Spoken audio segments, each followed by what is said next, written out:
Les podcasts de Nouvelle Acropole France.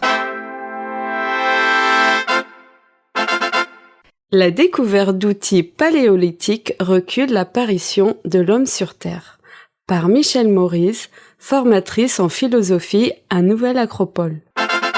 Les découvertes d'outils très anciens se multiplient dans le monde entier, faisant revoir nos connaissances sur les plus anciennes espèces humaines éteintes qui ont précédé l'apparition de l'Homo sapiens et sur l'Homo sapiens lui-même, l'homme actuel.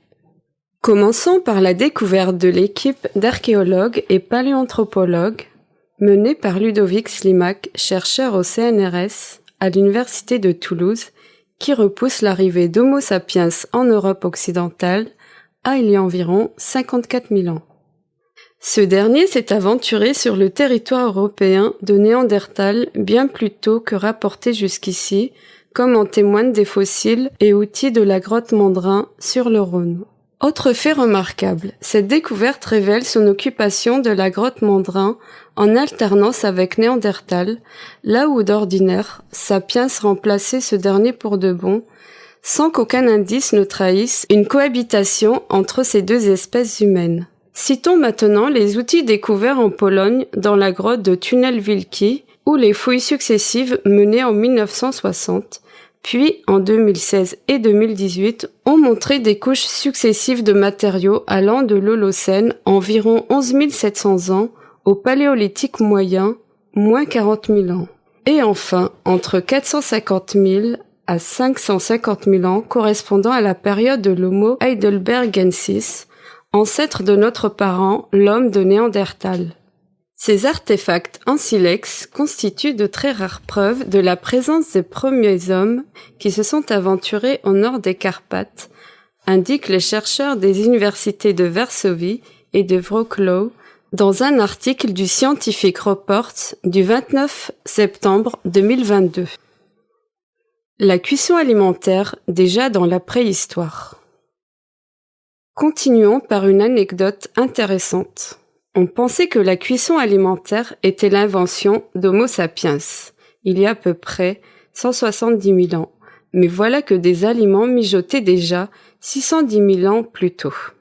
Sur les bords d'un lac israélien où vivait autrefois Homo erectus, des paléontologues du Muséum d'histoire naturelle de Tel Aviv ont décelé des restes de poissons, notamment de carpes.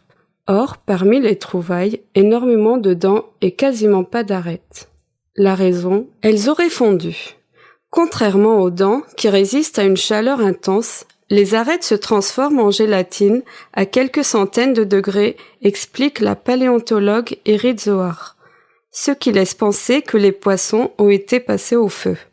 Enfin, des outils de pierre taillée mis au jour au Kenya et comptant parmi les plus anciens jamais trouvés, éclairent d'un nouveau jour la répartition géographique des ancêtres de l'espèce humaine. Il prouve également pour la première fois que les premiers hominidés consommaient en plus de la viande crue de gros mammifères des végétaux qu'ils broyaient avec ces mêmes pierres.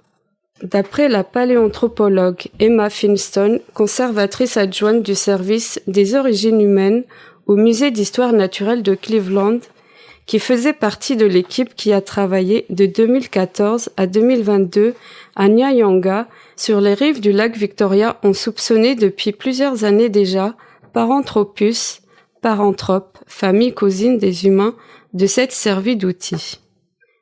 Les outils et les dents découverts à Nyanga se trouvaient dans des sédiments vieux de 2,6 à 3 millions d'années. D'après Thomas Plummer, ces outils pourraient avoir été confectionnés il y a 2,9 millions d'années environ, ce qui correspond à la partie haute de cette estimation. Avant cela, les plus anciens outils oldowéens connus dataient d'il y a 2,6 millions d'années et provenaient de la région d'Afar en Éthiopie, à près de 1300 km au nord. Bien que certains outils en pierre encore plus anciens, 3,3 millions d'années, aient été mis au jour sur un unique site du nord-ouest du Kenya, la conception d'outils oldowéens plus petits et plus légers a été une révolution technologique. Il y a bon espoir que de futures découvertes de fossiles Paranthropus scellent pour de bon l'idée selon laquelle cet hominidé non homo a pu fabriquer ses outils.